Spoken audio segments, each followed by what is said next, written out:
전쟁은 끝났을까요? 휴전이 70년 넘게 지속된 이 땅에서 우리는 평화를 살고 있는 걸까요? 스위스 출신 심리학자 아멜리 슈바이처는 단순한 호기심으로 한국을 방문했습니다. 군중 통제 심리를 연구하던 그녀가 발견한 것은 표면적 평화 아래 숨겨진 놀라운 진실이었습니다. 이 나라는 전 국민이 잠재적 전투원이다. 스위스 징병제와는 차원이 다른 한국만의 독특한 시스템. 아멜리는 왜 갑자기 연구 계획을 바꾸고 한국에 6개월 더 머물기로 결정했을까요? 그녀가 만난 노인 약사의 충격적인 이야기, 그리고 아멜리 자신의 숨겨진 가족사.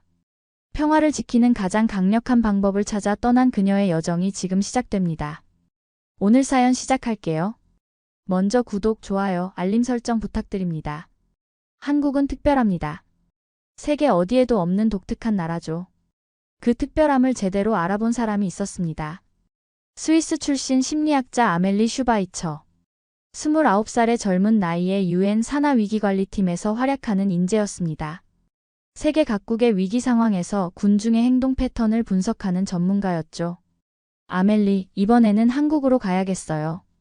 아시아 군중 심리 연구가 필요한데 특히 한국은 특이한 케이스입니다. 상관의 지시를 받은 아멜리는 책상 위에 놓인 자료를 넘겨보았습니다. 한국, 분단국가, 징병제, 예비군, 민방위. 이 정도가 그녀가 알고 있는 전부였습니다. 한국이요? 스위스도 징병제인데 비슷하겠죠. 남자들이 군대 다녀오는 나라. 아멜리는 별 생각 없이 짐을 쌌습니다. 유럽의 작은 중립국 스위스에서 자란 그녀에게 한국은 그저 아시아의 작은 나라. 북한과 대치 중인 분단국가라는 이미지뿐이었습니다. 그녀는 한국에 도착하자마자 숙소에 짐을 풀고 바로 연구를 시작했습니다. 서울 도심. 빽빽하게 들어선 고층 빌딩, 바쁘게 오가는 사람들. 첫 인상은 다른 선진국의 대도시와 크게 다르지 않았습니다. 아멜리는 차분히 관찰 노트를 작성하며 서울 시민들의 일상을 관찰했습니다. 질서 정연한 지하철, 깨끗한 거리, 친절한 사람들. 특별할 것 없는 평화로운 풍경이었습니다. 내일은 무슨 민방위 훈련이 있다던데. 그걸 보면 뭔가 특별한 점을 발견할 수 있을까? 아멜리는 호텔방에서 내일의 일정을 확인하며 생각했습니다. 민방위 훈련. 한국에서는 정기적으로 진행하는 재난 대비 훈련이라고 했습니다. 서울 시내 한 동네에서 진행될 예정이었죠. 아멜리는 별다른 기대 없이 내일의 관찰 계획을 세웠습니다. 그저 여느 나라의 재난훈련처럼 시민들이 대충 참여하는 형식적인 행사일 거라 예상했습니다. 스위스에서도 가끔 그런 훈련을 했으니까요. 하지만 그녀는 몰랐습니다. 내일 그녀가 목격할 광경이 그녀의 인생을 바꿔놓을 거라는 사실을요. 이른 아침 아멜리는 민방위 훈련이 진행될 동네로 향했습니다. 평범한 주택가였습니다. 할아버지들은 공원에서 운동을 하고 아줌마들은 시장을 보러 나갔습니다. 학생들은 학교로, 직장인들은 회사로 향하는 일상적인 풍경이었죠. 아멜리는 작은 카페에 자리를 잡고 앉았습니다. 창가에서 거리를 관찰하기 좋은 위치였습니다. 아메리카노 한 잔 주세요. 아멜리는 카페에 앉아 노트북을 펴고 관찰 일지를 작성하기 시작했습니다. 커피를 마시며 창밖을 바라보는데 갑자기 귀청을 찢는 사이렌 소리가 울려 퍼졌습니다. 우웅우웅 민방위 훈련이 실시됩니다. 모든 주민은 지정된 대피소로 이동해 주십시오. 그 순간 거리의 모습이 완전히 바뀌었습니다. 방금 전까지 라면을 먹던 사람들, 신문을 읽던 노인들, 담소를 나누던 주부들이 일제히 움직이기 시작했습니다. 아멜리는 놀라움을 감추지 못했습니다. 카페 주인은 신속하게 가게 문을 닫고 노란색 조끼를 꺼내 입었습니다. 그리고는 무전기를 꺼내 들더니 차분하게 말했습니다. 이 구역 담당 김영철입니다. 대피 시작합니다. 이게 무슨 일이지? 아멜리는 혼란스러웠습니다. 거리의 사람들은 우왕좌왕하지 않았습니다. 마치 미리 약속이라도 한 듯 질서정연하게 움직였습니다. 노인들은 아이들의 손을 잡고 지하로 향했고 청년들은 민방위 조끼를 입고 각자 위치로 흩어졌습니다. 저기요, 무슨 일이 벌어지고 있는 건가요? 아멜리가 카페 주인에게 물었습니다. 아, 외국인이시군요. 민방위 훈련입니다. 저희 동네 차례라서요. 걱정 마세요. 30분이면 끝납니다. 카페 주인은 미소를 지으며 대답했습니다. 그런데 그의 손놀림은 전혀 느슨하지 않았습니다. 아멜리는 그가 무언가를 조립하는 것을 발견했습니다. 자세히 보니 총기와 비슷한 모형이었습니다. 이건 K2 소총 모형인가요? 네, 맞아요. 저는 예비군 7년차예요. 이런 훈련 많이 해봤죠. 카페 주인은 눈 깜짝할 사이에 모형총을 조립하고 분해했습니다. 그의 손놀림은 마치 전문 군인과 같았습니다. 아멜리는 그저 입을 다물 수밖에 없었습니다. 이건 군이 아니라 국민 전체다. 민방위 훈련이 끝나고 아멜리는 충격에서 헤어나오지 못했습니다. 한국의 일반 시민들이 보여준 조직력과 질서는 그녀가 지금까지 어느 나라에서도 보지 못한 것이었습니다. 그녀는 더 깊이 알아보기로 했습니다. 다음 날 아멜리는 택시를 탔습니다. 중년의 택시기사는 친절하게 그녀에게 말을 걸었습니다. 어디서 오셨어요? 관광하러 오셨나요? 스위스에서 왔어요. 연구차 방문했습니다. 오, 스위스요? 좋은 나라죠. 저도 젊었을 때 유럽 여행 한번 가보고 싶었는데. 자연스러운 대화 속에서 아멜리는 질문을 던졌습니다. 어제 민방위 훈련을 봤는데 정말 인상적이었어요. 한국 사람들은 모두 그렇게 군사 훈련을 받나요? 택시기사는 웃으며 대답했습니다. 아, 그거요? 당연하죠. 저는 포병이었어요. KH-179 곡사포 조준법? 지금도 정확히 기억합니다. 눈 감고도 할 수 있어요. 그게 벌써 몇 년 전 일인데도요? 30년도 더 됐죠. 하지만 그런 건 평생 잊히지 않아요. 아들도 군대 갔다 왔고 이제 손자도 갈 날이 머지 않았습니다. 아멜리는 놀라움을 감추지 못했습니다. 그녀는 메모를 하며 물었습니다. 다른 직업 가진 사람들도 다 이런가요? 물론이죠. 우리 아들은 대기업 개발자인데 전차 조종병 출신입니다. 전차 조종하던 경험으로 소프트웨어 알고리즘도 만들었다더군요. 택시에서 내린 아멜리는 커피를 사려고 편의점에 들렀습니다. 계산대에 선 대학생 아르바이트생에게도 같은 질문을 했습니다. 혹시 군대 다녀오셨나요? 네, 저는 박격 포병이었어요. 작년에 전역했습니다. 그렇군요. 지금도 그 기술을 기억하나요? 당연하죠. 60mm 박격포는 눈 감고도 조립할 수 있어요. 야간 훈련도 많이 했으니까요. 아멜리는 숙소로 돌아와 노트북을 펴고 보고서를 작성했습니다. 한국은 단순한 병역 의무가 아니라 하나의 문화다. 군사 지식과 조직력이 사회 전체에 녹아들어 있다. 이것은 국가 전체가 언제든 전투 태세로 전환할 수 있는 시스템이다. 그녀의 눈은 빛났습니다. 지금까지의 연구와는 완전히 다른 차원의 발견이었습니다. 이건 단순한 병역 제도가 아니었습니다. 국가 전체가 하나의 군대처럼 움직이는 세계 어디에도 없는 독특한 시스템이었습니다. 휴일, 아멜리는 여의도 한강공원을 찾았습니다. 따스한 봄날, 많은 가족들이 돗자리를 펴고 피크닉을 즐기고 있었습니다. 아멜리도 간단한 도시락을 들고 자리를 잡았습니다. 그녀 옆에는 세 남자가 앉아 있었습니다. 할아버지, 아버지, 아들로 보이는 세 사람이 도란도란 이야기를 나누고 있었습니다. 아버지, 그때 휴가 나왔을 때 할아버지가 철모에 물 담아오라고 시키셨잖아요. 그랬지. 내 할아버지도 나한테 그렇게 하셨어. 군대는 대대로 이어지는 법이지. 할아버지는 깊은 주름이 패인 얼굴로 웃으며 손자의 머리를 쓰다듬었습니다. 우리 집안은 3대가 모두 같은 사단이었지. 내가 있던 자리에 내 아버지가 있었고 또 그 자리에 내가 있었던 거야. 아멜리는 귀를 기울였습니다. 세 남자의 대화는 군대 이야기로 가득했습니다. 할아버지는 6.25 전쟁 당시의 경험을, 아버지는 80년대 군 생활을, 아들은 최근의 군 경험을 이야기했습니다. 그것은 단순한 추억 공유가 아니었습니다. 세대를 넘어 전투 지혜와 전술 감각이 전승되고 있었습니다. 이번에 우리 아들이 포병학교 교관이 됐습니다. 할아버지, 아버지에 이어 3대째 포병이네요. 아멜리는 조심스레 다가가 말을 걸었습니다. 실례합니다. 연구를 위해 잠시 이야기를 들어도 될까요? 저는 스위스에서 온 심리학자 아멜리라고 합니다. 세 사람은 기꺼이 그녀의 질문에 답해 주었습니다.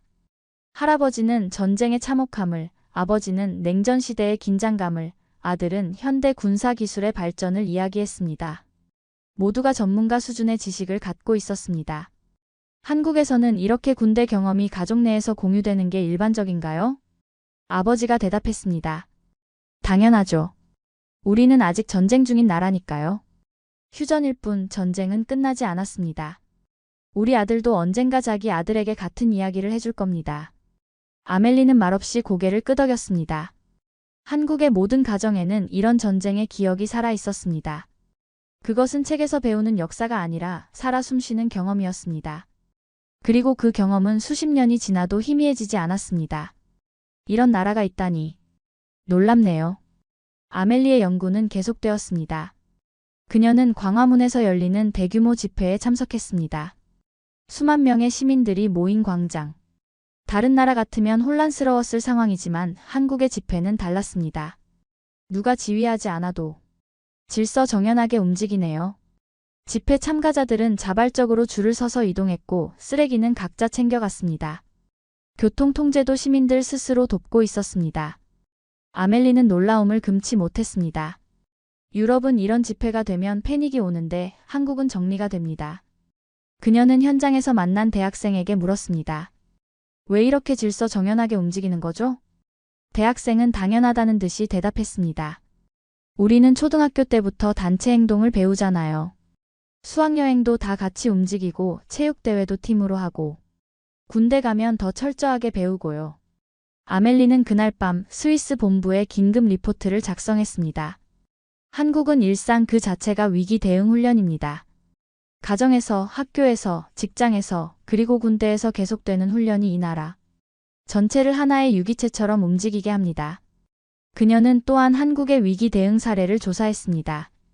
IMF 외환위기 때 금모으기 운동, 세월호 참사 때의 자원봉사자들, 코로나19 대응까지 국가적 위기마다 전 국민이 하나로 뭉쳐 대응했던 역사였습니다.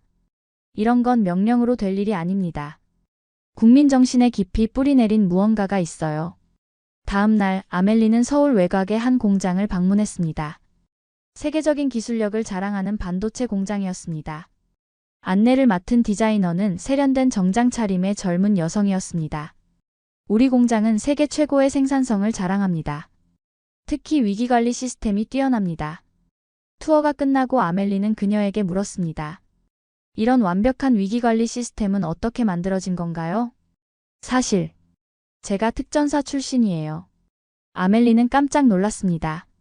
세련된 디자이너가 특수부대 출신이라니.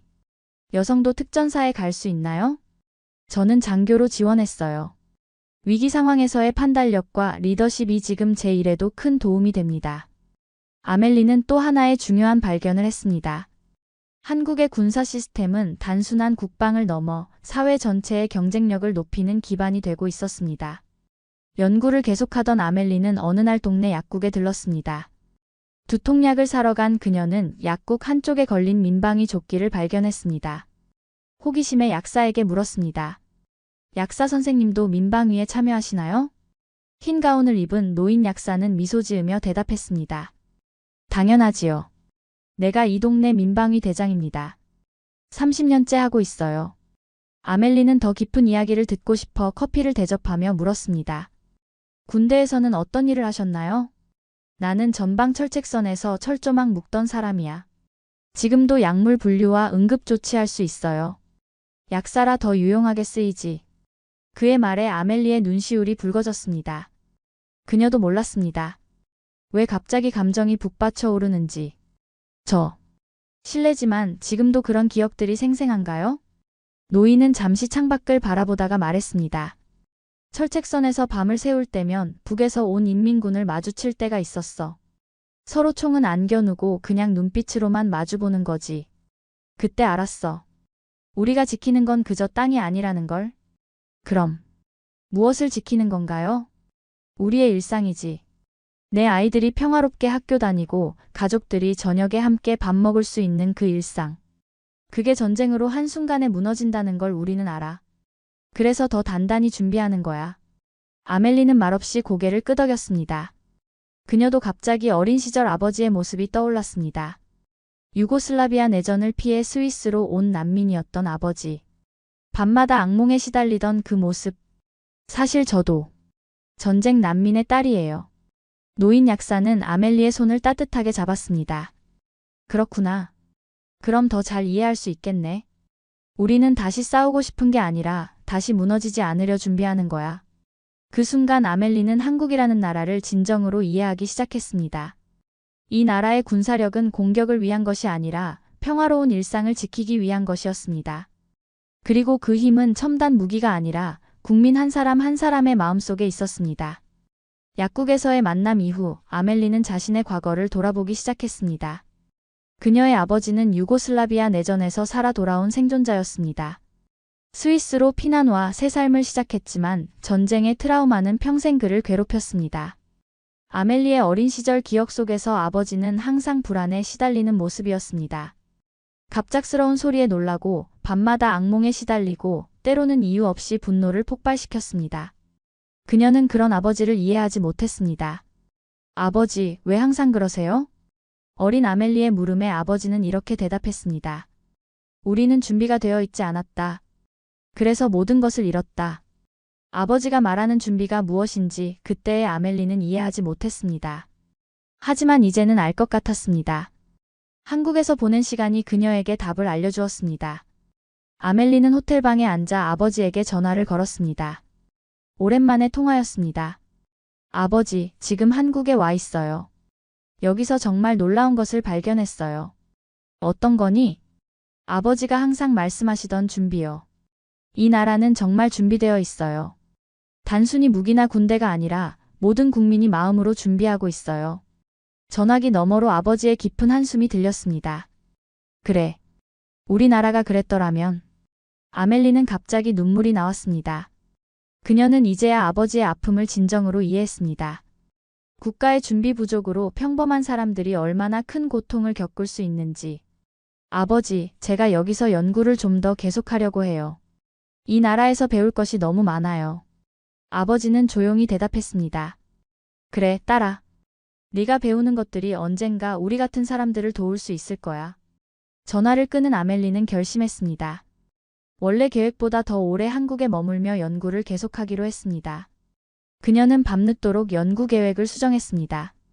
단순한 군중 심리 연구가 아니라 한 나라가 어떻게 전 국민을 통해 강력한 국가 방위 시스템을 구축하는지 깊이 있게 분석하는 프로젝트였습니다. 전 국민이 곧 대비된 군. 이것이야말로 진정한 힘이구나. 아멜리는 창밖으로 보이는 서울의 야경을 바라보며 생각했습니다. 빛나는 고층 빌딩들 사이로 평화로운 일상이 흐르고 있었습니다. 하지만 그녀는 이제 알았습니다. 그 평화 뒤에 숨겨진 강철 같은 의지와 준비를 말입니다. 연구 마지막 날 아멜리는 약사 할아버지를 다시 찾아갔습니다. 간단한 선물을 들고서요. 안녕하세요. 제가 내일 돌아가게 됐어요. 약사 할아버지는 반갑게 그녀를 맞아주었습니다. 그래? 좋은 연구 됐나?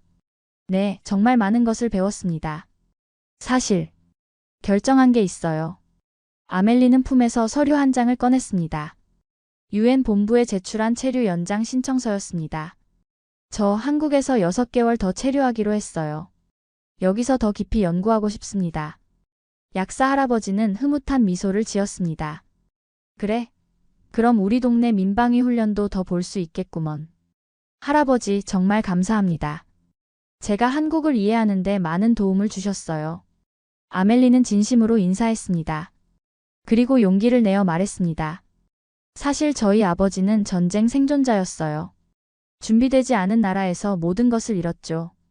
그 아픔으로 평생을 살아오셨습니다. 할아버지의 눈빛이 깊어졌습니다. 그는 말없이 아멜리의 손을 잡아주었습니다. 나도 전쟁을 겪었다. 그래서 알지. 준비가 얼마나 중요한지. 할아버지께서 지금도 민방위 활동을 하시는 이유가 그 때문인가요? 그렇지. 내가 경험한 고통을 다음 세대는 겪지 않게 하고 싶어서야. 전쟁은 한 번이면 충분해. 아멜리는 깊이 고개를 숙였습니다. 그녀는 이제 진정으로 이해했습니다. 한국의 군사력은 전쟁을 위한 것이 아니라 평화를 지키기 위한 것이었습니다. 그리고 그 힘은 첨단 무기나 거대한 군대가 아니라 할아버지 같은 평범한 시민들의 가슴 속에 있었습니다. 다음 날 공항으로 향하는 길에 아멜리는 택시 창밖으로 서울의 풍경을 바라보았습니다. 고층 빌딩들, 바쁘게 오가는 사람들, 평화로운 일상. 표면적으로는 어느 선진국의 도시와 다를 바 없었습니다. 하지만 이제 그녀는 그 평화로운 표면 아래 흐르는 강인한 정신을 볼 수 있었습니다. 아멜리는 노트북을 열고 마지막 보고서를 작성했습니다. 한국은 군사력과 산업, 그리고 국민정신의 총합으로 세계 어떤 강대국도 넘볼 수 없는 나라다. 이 나라는 국민 모두가 군대였다가 잠시 시민으로 돌아온 사람들이다. 전쟁을 원하지 않기에 더 철저히 준비된 나라다. 그녀는 잠시 멈추고 창밖을 바라보았습니다. 그리고 마지막 문장을 적었습니다. 평화를 지키는 가장 강력한 방법을 나는 여기서 보았다. 비행기 탑승 시간이 다가오자 아멜리는 약사 할아버지에게 전화를 걸었습니다. 할아버지, 제가 스위스로 돌아가서 짐을 정리하고 곧 다시 올게요. 그때 또 찾아뵐게요. 그래, 기다릴게. 다음에는 우리 집에서 같이 밥 먹자. 아멜리는 웃으며 전화를 끊었습니다. 그녀는 이제 확신했습니다. 자신이 연구해야 할 것, 세상에 알려야 할 것은 바로 이것이었습니다. 군사력과 산업력, 그리고 국민정신이 하나로 뭉쳐 만들어낸 한국이라는 기적. 아멜리는 스위스로 돌아가는 비행기 안에서 창밖의 구름을 바라보며 생각했습니다. 이 연구가 세계 평화에 기여할 수 있을까? 그녀는 확신했습니다. 한국의 모델은 분쟁으로 고통받는 세계 여러 나라의 희망이 될 수 있을 것입니다. 평화를 원한다면 전쟁에 대비하라. 그것이 한국이 세계에 주는 메시지였습니다. 아멜리는 눈을 감았습니다. 그녀의 마음속에는 약사 할아버지의 말이 울려 퍼졌습니다. 우리는 다시 싸우고 싶은 게 아니라 다시 무너지지 않으려 준비하는 거야. 그것이 바로 한국의 진정한 힘이었습니다. 안녕하세요, 여러분. 오늘은 정말 특별한 이야기를 들려드리려고 합니다. 일본의 작은 시골 마을에서 태어난 한 소녀가 어떻게 한국 트로트 무대에서 국민 여동생으로 불리게 되었는지 그 놀라운 여정을 함께 따라가 보겠습니다. 2007년 야마구치현의 조용한 마을에서 태어난 스미다 아이코. 그저 평범한 일본 고등학생이었던 아이코가 한국어도 제대로 못하는 상황에서 한국 트로트 무대에 올라 1700만 조회수를 기록하며 전 국민의 사랑을 받게 된 과정은 그야말로 기적 같은 일이었죠. 하지만 이 성공 뒤에는 여러분이 상상할 수 없는 눈물과 노력, 그리고 놀라운 반전이 숨어 있습니다. 과연 16세 일본 소녀는 어떻게 한국 트로트계의 새로운 아이콘이 될 수 있었을까요? 지금부터 그 감동적인 실화를 시작하겠습니다. 영상이 도움이 되셨다면 구독과 좋아요, 그리고 알림 설정까지 부탁드려요. 2007년 9월 21일, 일본 야마구치현 이와쿠니시의 한적한 주택가에서 한 아이가 태어났습니다. 스미다 아이코, 그 이름조차 평범했던 소녀의 운명을 바꾼 것은 10살 때 우연히 들은 가수 아야카의 미카즈키 한 곡이었죠. 그날 아이코는 어머니와 함께 지역 CD 가게를 둘러보다가 아야카의 앨범을 발견했습니다. 집에 돌아와 재생 버튼을 누르는 순간 아이코의 눈에서는 눈물이 흘러내렸어요. 엄마, 나도 저렇게 노래하고 싶어요. 그 한마디가 아이코 인생의 전환점이 되었습니다. 아이코의 어머니는 딸의 진심 어린 마음을 알아차렸습니다. 평소 내성적이고 조용했던 아이코가 처음으로 자신의 꿈을 명확하게 표현한 순간이었거든요. 어머니는 망설임 없이 히로시마에 있는 액터스 스쿨 히로시마 입학을 결정했습니다. 하지만 현실은 녹록지 않았어요. 이와쿠니에서 히로시마까지는 편도 1시간 30분, 매일 왕복 3시간의 통학길이 시작되었습니다. 아이코는 새벽 5시에 일어나 첫 차를 타고 학교에 가야 했죠. 첫 수업날 아이코는 완전히 위축되어 있었습니다. 다른 아이들은 이미 기본기가 탄탄했는데 아이코는 춤은 물론 발성조차 제대로 되지 않았어요. 선생님이 자, 모두 앞으로 나와서 한 명씩 노래해보세요 라고 했을 때 아이코의 목소리는 떨림으로 가득했습니다. 못해요, 저는 못해요. 아이코는 눈물을 글썽이며 뒤로 물러섰죠. 그 모습을 본 다른 아이들은 키득키득 웃음을 터뜨렸습니다. 아이코에게는 그 웃음소리가 세상에서 가장 큰 상처로 다가왔어요. 집에 돌아온 아이코는 어머니에게 그만두고 싶어요 라고 말했습니다. 하지만 어머니는 딸의 손을 꼭 잡으며 말했죠. 아이코야, 꿈이라는 건 쉽게 이루어지지 않아. 하지만 포기하면 절대 이루어질 수 없단다. 그날 밤 아이코는 아야카의 미카즈키를 다시 들었습니다. 그리고 다짐했어요. 나도 언젠가는 누군가의 마음을 움직이는 노래를 부르고 싶다. 그 순간부터 아이코의 진짜 도전이 시작되었습니다. 액터스 스쿨 히로시마에서의 4년간은 아이코에게 지옥과도 같은 시간이었습니다. 하루 8시간의 혹독한 레슨이 매일 반복되었죠. 보컬 훈련, 댄스 연습, 연기 수업까지 모든 것이 완벽해야 했습니다. 초기 몇 개월간 아이코는 반에서 꼴찌였어요. 특히 춤은 정말 처참했습니다. 다른 아이들이 한 번에 따라하는 동작을 아이코는 10번을 해도 제대로 되지 않았죠. 스미다는 정말 몸치네라는 말을 수없이 들었습니다. 하지만 아이코는 포기하지 않았습니다. 남들이 하루 8시간 연습할 때 아이코는 집에서 추가로 3시간을 더 연습했어요. 거울 앞에서 같은 동작을 수백 번 반복하며 완벽할 때까지 멈추지 않았습니다. 2년째 되던 해 드디어 변화가 시작되었습니다. 아이코의 목소리에서 특별한 무언가가 느껴지기 시작했어요. 특히 발라드를 부를 때 나오는 그 깊은 감정 표현은 같은 나이 아이들과는 확연히 달랐습니다. 아이코의 목소리에는 뭔가 특별한 힘이 있어. 담당 선생님도 아이코의 변화를 인정하기 시작했죠. 하지만 춤은 여전히 부족했습니다. 4년차에 접어들면서 아이코에게 기회가 찾아왔습니다.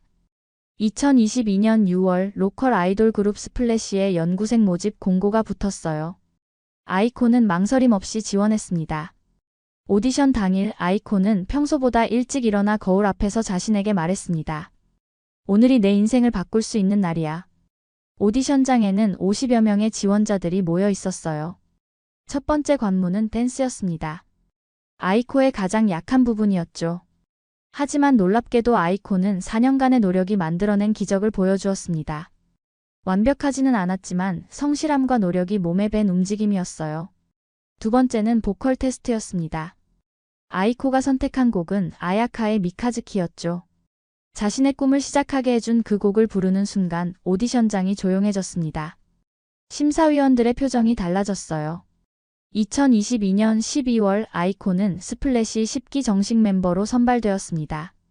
그 소식을 들은 순간 아이코는 그 자리에서 눈물을 터뜨렸어요. 4년간의 노력이 마침내 결실을 맺은 순간이었습니다. 2023년 아이코의 인생에 또 다른 전환점이 찾아왔습니다. 일본 위성방송 와우와우에서 제작한 서바이벌 프로그램 트롯걸즈 재팬에 출연 제안이 들어온 것이죠. 하지만 문제가 있었습니다. 아이코는 트로트가 무엇인지조차 몰랐거든요. 트로트요? 그게 뭔가요? 아이코의 솔직한 반응이었습니다. 매니저는 웃으며 설명했어요. 한국의 전통 대중음가 장르야. 일본으로 치면 엔카와 비슷하다고 보면 돼.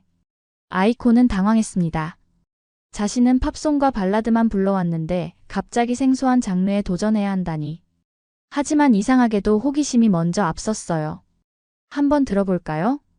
유튜브에서 찾아본 한국 트로트는 아이코에게 신선한 충격이었습니다. 특히 세토의 신부라는 곡을 들었을 때 아이코는 묘한 친근감을 느꼈어요. 이거 일본 엔카와 비슷한데 더 경쾌하고 신나는 것 같아요. 하지만 현실은 달랐습니다. 트로트 특유의 꺾기와 바이브레이션은 아이코에게 너무나 어려웠어요. 처음 몇 주간은 제대로 된 소리조차 내지 못했습니다. 이렇게 목을 써야 하나요? 아이코는 트로트 전문 강사에게 물었죠. 맞아요. 하지만 너무 억지로 하면 안 돼요. 자연스럽게 감정을 담아서 불러야 해요. 매일 밤 아이코는 한국 트로트 영상들을 찾아보며 연구했습니다. 김연자, 태진아, 현숙 등 트로트 레전드들의 무대를 보며 그들만의 특별한 매력을 이해하려고 노력했어요.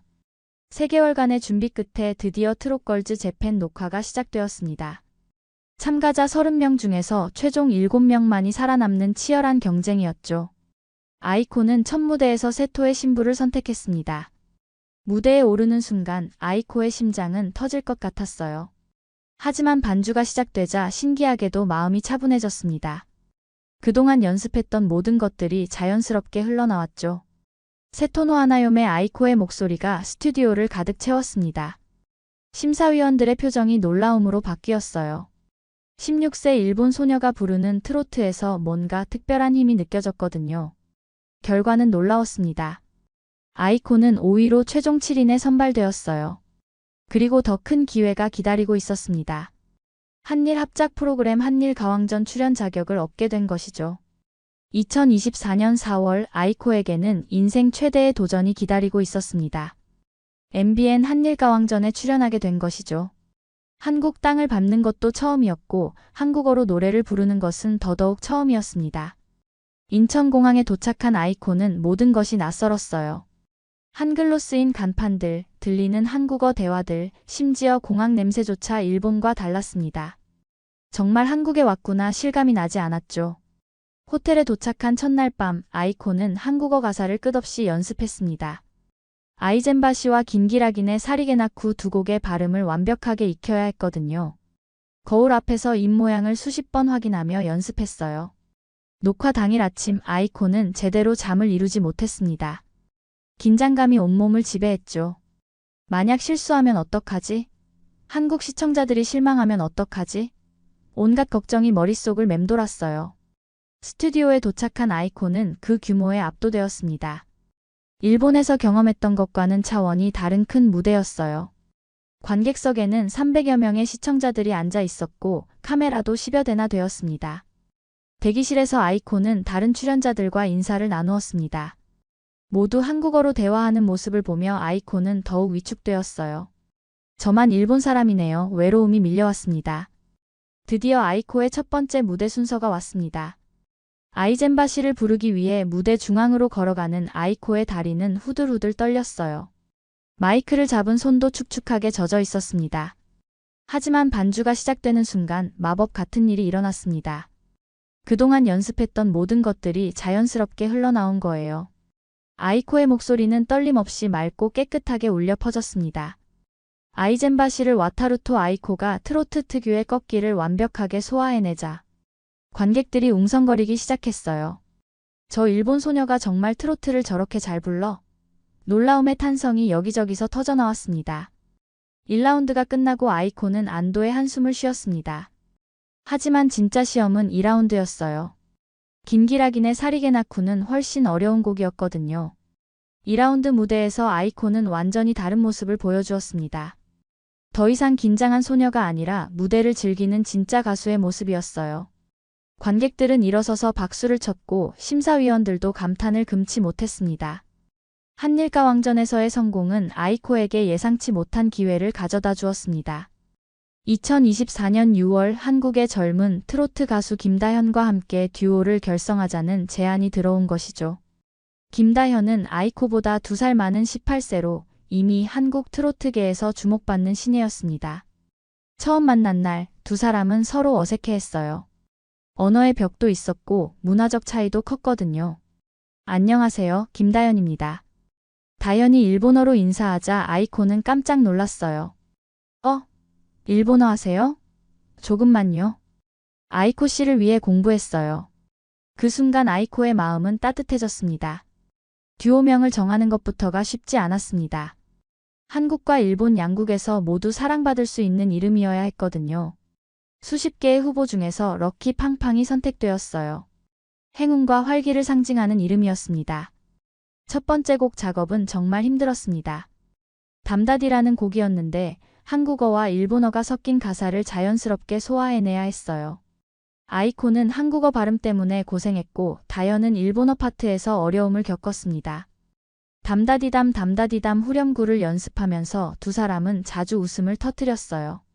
발음이 어색할 때마다 서로를 보며 키득키득 웃었죠.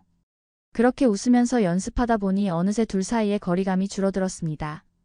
2024년 6월 29일 드디어 KBS 뮤직뱅크에서 데뷔 무대를 가졌습니다. 한국과 일본을 대표하는 10대 가수들의 첫 번째 무대였죠. 아이코는 그날을 평생 잊지 못할 거예요. 무대 위에서 아이코와 다현은 완벽한 호흡을 보여주었습니다. 서로 다른 언어로 노래했지만 하나의 목소리처럼 들렸어요. 관객들의 응원 소리가 스튜디오를 가득 채웠습니다. 담다디는 발매와 동시에 화제가 되었습니다.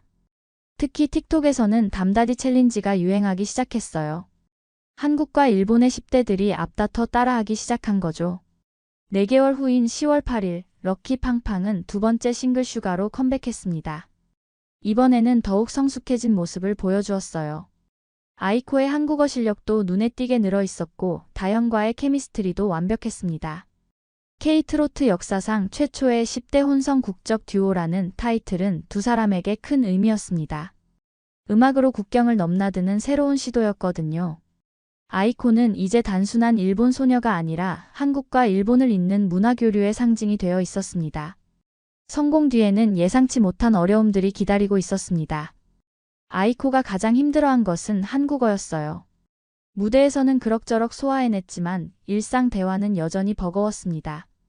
한국에서의 첫 번째 예능 프로그램 출연 때였습니다. 아이코는 네, 안녕하세요 라고 인사한 후 더 이상 말하지 못했어요. 진행자가 질문을 해도 당황해서 대답을 제대로 하지 못했죠. 그 모습이 방송되자 일부 시청자들은 냉정한 반응을 보였습니다. 한국어도 제대로 못하면서 왜 한국에서 활동하나요? 일본 사람이 트로트를 부르는 게 우습지 않나요? 댓글들은 아이코에게 큰 상처가 되었어요. 그날 밤 아이코는 혼자 숙소에서 울었습니다. 내가 잘못 생각한 걸까? 한국에서 활동하는 게 맞나? 자신감이 바닥까지 떨어졌죠. 하지만 포기하지 않았습니다. 아이코는 한국어 공부에 더욱 매진했어요. 매일 3시간씩 한국어 과외를 받았고 한국 드라마와 예능을 보며 자연스러운 표현들을 익혔습니다. 특히 편의점에서 일어난 일화는 아이코에게 큰 변화를 가져왔습니다. 음료수를 사려고 했는데 점원이 봉지 드릴까요? 라고 물었어요. 아이코는 봉지라는 단어를 몰라서 당황했죠. 봉지가 뭐예요? 아이코가 물어보자 점원은 친절하게 설명해 주었습니다. 그 모습을 본 다른 손님들이 어머, 일본 분이세요? 한국어 정말 잘하시네요 라고 칭찬해 주었어요.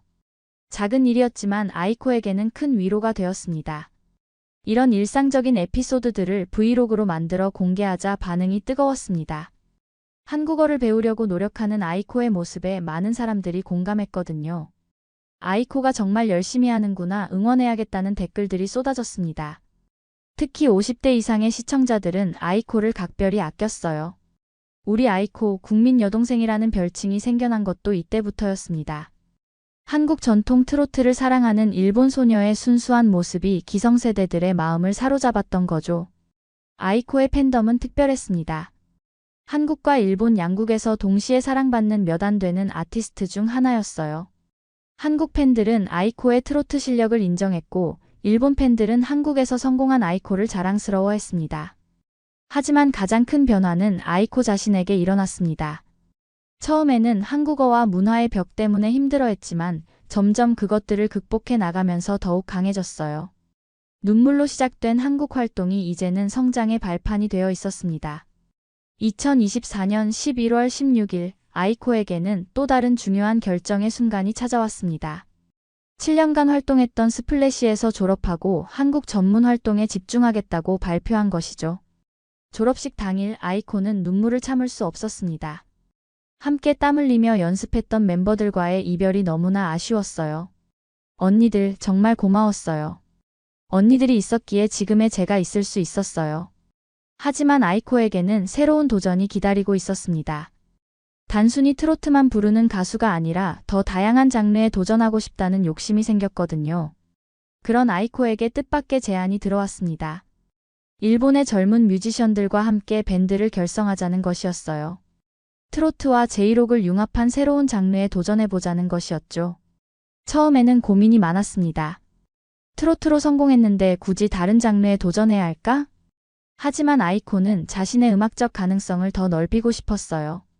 2025년 4월 드디어 3인조 밴드 오벌 시스템이 탄생했습니다. 아이코가 보컬을 담당하고 기타리스트 사토 켄지, 드러머 야마다 유우키가 함께했어요. 세 사람 모두 20대 초반의 젊은 뮤지션들이었습니다. 첫 번째 싱글 SNS 때는 기존 아이코의 이미지와는 완전히 달랐습니다. 트로트의 애절함과 록의 강렬함이 만나 만들어낸 독특한 사운드였어요. 아이코의 보컬도 이전과는 다른 파워풀한 모습을 보여주었습니다. 처음에는 정말 어색했어요. 트로트 창법으로만 노래해오던 제가 갑자기 록을 부르려니 목이 따라주지 않더라고요. 아이코는 새로운 장르에 적응하느라 고생했습니다. 특히 록 특유의 샤우팅 기법은 아이코에게 큰 도전이었어요. 목에서 피맛이 나는 것 같았어요 라고 할 정도로 힘들어했죠. 하지만 아이코는 포기하지 않았습니다. 매일 밤 연습실에서 새로운 창법을 익히느라 애썼어요. 기타리스트 켄지는 아이코의 노력하는 모습을 보면서 저도 더 열심히 하게 됐어요 라고 말했습니다. 3개월간의 혹독한 연습 끝에 완성된 SNS 때는 예상 외의 반응을 얻었습니다. 기존 트로트 팬들 중 일부는 당황했지만 젊은 층에서는 뜨거운 반응을 보였어요. 아이코가 이런 노래도 할 줄 알았네. 트로트만 부르는 줄 알았는데. 록도 잘하네. 놀라움의 댓글들이 쏟아졌습니다. 특히 일본에서의 반응이 폭발적이었어요. 하지만 가장 큰 변화는 아이코 자신에게 일어났습니다. 트로트라는 하나의 장르에 갇혀있던 자신이 훨씬 더 넓은 음악 세계로 나아갈 수 있다는 자신감을 얻었거든요. 음악에는 경계가 없다는 걸 깨달았어요. 트로트든 록이든 중요한 건 진심을 담아 부르는 거죠. 아이코의 음악 철학도 한층 깊어졌습니다. 오벌 시스템의 성공은 아이코에게 새로운 가능성을 열어주었어요. 이제 그녀는 단순한 트로트 가수가 아니라 장르를 넘나드는 진정한 아티스트로 성장하고 있었습니다. 18세 소녀의 무한한 가능성이 음악을 통해 활짝 펼쳐지고 있었죠. 2025년 현재 스미다 아이코는 더 이상 그 시골 마을의 평범한 소녀가 아닙니다. 18세가 된 아이코는 한국과 일본을 오가며 음악으로 두 나라를 연결하는 특별한 존재가 되었어요. 올해 가장 큰 화제는 도쿄와 서울에서 동시에 열릴 아이코의 첫 단독 콘서트 발표였습니다. 음악으로 하나 되는 우리라는 제목의 이 콘서트는 한일 문화교류의 새로운 이정표가 될 예정이에요. 두 나라에서 동시에 콘서트를 한다는 게 아직도 믿기지 않아요. 꿈만 같아요. 아이코는 기자회견에서 소감을 밝혔습니다. 기자회견장에는 한국과 일본 언론사들이 모두 참석했어요. 특히 놀라운 것은 아이코의 한국어 실력이었습니다. 이제는 기자들의 질문에 한국어로 막힘없이 대답할 수 있을 정도로 늘어 있었거든요. 처음에는 한마디도 못했는데 지금은 한국어로 꿈도 꿔요 라고 웃으며 말했습니다. 아이코의 성장 과정을 지켜본 팬들은 감격했습니다. 특히 50대 이상의 한국 팬들은 아이코를 친딸처럼 아꼈어요. 우리 아이코가 이렇게 컸구나 정말 대견하다는 반응들이 쏟아졌습니다. 하지만 아이코의 진짜 꿈은 따로 있었습니다. 저는 음악으로 국경을 지우고 싶어요. 한국 사람이든 일본 사람이든 나이가 많든 적든 모든 사람들이 함께 즐길 수 있는 음악을 만들고 싶어요. 이를 위해 아이코는 KBS와 후지TV 음악 프로그램을 순회하며 한일 양국 시청자들과 소통하고 있습니다. 매주 다른 나라에서 무대에 서는 바쁜 일정이지만 아이코는 행복해해요. 특히 최근에는 한국의 전통 트로트와 일본의 엔카를 융합한 새로운 장르 개발에도 힘쓰고 있습니다. 두 나라의 음악이 만나면 더 아름다운 하모니를 만들 수 있을 거예요 라는 것이 아이코의 믿음이죠. 그런 아이코의 노력은 이미 결실을 맺기 시작했습니다. 한국과 일본의 음악 관계자들이 아이코를 중심으로 한 문화교류 프로젝트를 계획하고 있거든요. 10년 후에는 한국과 일본이 음악으로 더욱 가까워져 있을 거예요. 그 중심에 제가 있다면 정말 영광이죠. 아이코의 꿈은 개인의 성공을 넘어 두 나라의 우정으로 확장되고 있습니다. 야마구치현의 작은 마을에서 시작된 한 소녀의 꿈이 이제는 한일 양국을 잇는 거대한 다리가 되었습니다. CD 한 장으로 시작된 여정이 18년 만에 이런 아름다운 결실을 맺을 줄 누가 알았을까요? 아이코의 이야기는 아직 끝나지 않았습니다. 앞으로도 그녀가 음악으로 만들어갈 더 많은 기적들이 기대됩니다. 여러분이 가장 사랑하는 트로트 명곡은 무엇인가요? 댓글로 들려주시면 다음 영상에서 소개해드리겠습니다.